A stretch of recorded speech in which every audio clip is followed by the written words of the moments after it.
આમ જોઈએ તો વજન ઘટાડવા માટે આપણે બધા જ મગનો ઉપયોગ કરીએ છીએ. વર્ષોથી મગ ખાઈને આપણે બધા વજન ઘટાડીએ છીએ. એનું કારણ છે કે જ્યારે પણ આપણે વેઇટ લોસની વાત આવે છે ત્યારે આપણે આપણા શરીરની અંદર સૌથી પહેલાં તો આપણે આપણા શરીરના પોષક તત્વોનું ધ્યાન રાખવાનું છે. કારણ કે આપણું જે હ્યુમન બોડી છે તે ઘણા બધા પોષક તત્વોનું બનેલું છે અને જેના કારણે આપણે જો કોઈ પણ પોષક તત્વ નહીં લઈએ તો આપણું શરીર ડગમગવા લાગે છે, જેના કારણે લોંગ ટાઈમે આપણને પગની પીંડીના દર્દ, શરીરમાં થાક લાગે છે, પાચન તંત્ર નબળું પડે છે, એવા બધા ઇસ્યુઝ થતા હોય છે. તો અહીંયા સૌથી પહેલાં જો રોજ મોર્નિંગમાં તમે આવો પ્રોટીન બ્રેકફાસ્ટ તરીકે ઉપયોગ કરશો, સવારમાં નરણા કોઠે એક મુઠ્ઠી આ તમે કઠોળ છે ને આવી રીતે ફણગાવીને ખાઈ જશો તો આખા દિવસ દરમિયાન તમને ભૂખ પણ નથી લાગતી. કારણ કે જ્યારે મગ છે એ પાણીમાં પલળે છે, મગ કોરા હોય એ પછી તમે એને બાફો, પરંતુ બાફવા કરતાં મગને આવી રીતે પાણીમાં પલાળો અને એ પલાળેલા મગ છે એને પછી આવી રીતે ફણગાવો અને એ પછી નિયમિત રીતે સવારમાં એક મુઠ્ઠી આ મગને ધીમે ધીમે સારી પેટે ચાવીને ખાઈ જાઓ તો તમને લાંબો સમય સુધી ભૂખ નથી લાગતી. કારણ કે આની અંદર પોષક તત્વોનો 4 ગણો વધારો થાય છે. સૌથી પહેલાં પ્રોટીન તત્વ હાઈ પ્રોટીનમાં ફણગાવેલા મગ આવે છે અને કઠોળ આવે છે. ઓકે, તો તમારા શરીરની અંદર ક્યારેય પ્રોટીનની ઉણપ નહીં થાય, તમારા શરીરમાં ક્યારેય કેલ્શિયમની ઉણપ નહીં થાય, કારણ કે મગની અંદર સારા પ્રમાણમાં કેલ્શિયમ મળે છે. બીજું, મગની અંદર મેગ્નેશિયમ, પોટેશિયમ છે.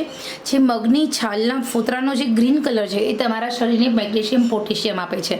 આપણા માનવ શરીરનું હ્યુમન બોડી છે મેગ્નેશિયમ, પોટેશિયમનું બનેલું છે, એટલા માટે આપણે આ મિનરલ્સ, વિટામિન્સની પણ જરૂર પડે છે.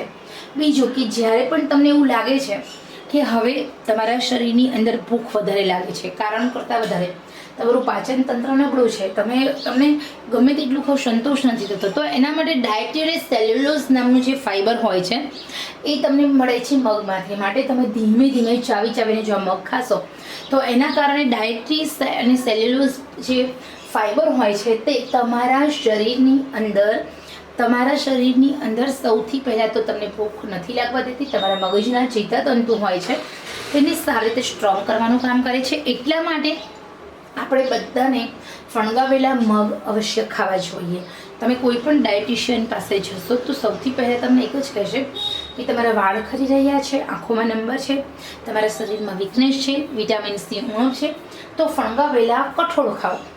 તો અહીંયા આપણે ડૉક્ટર પાસે જઈને ડૉક્ટર કે પછી જ ખાવું એના કરતાં બેટર છે કે આપણે પહેલેથી જ ખાઈ લઈએ. ઓકે, તો હવે આપણે અહીંયા કેવી રીતે આ ફણગાવેલા મગ છે એનું સેવન કરવાનું છે એવું તમને જણાવું છું.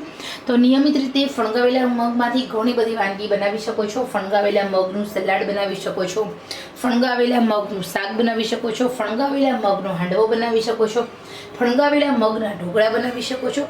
ઘણી બધી એવી રેસીપી છે જે તમે આરામથી બનાવી શકો છો.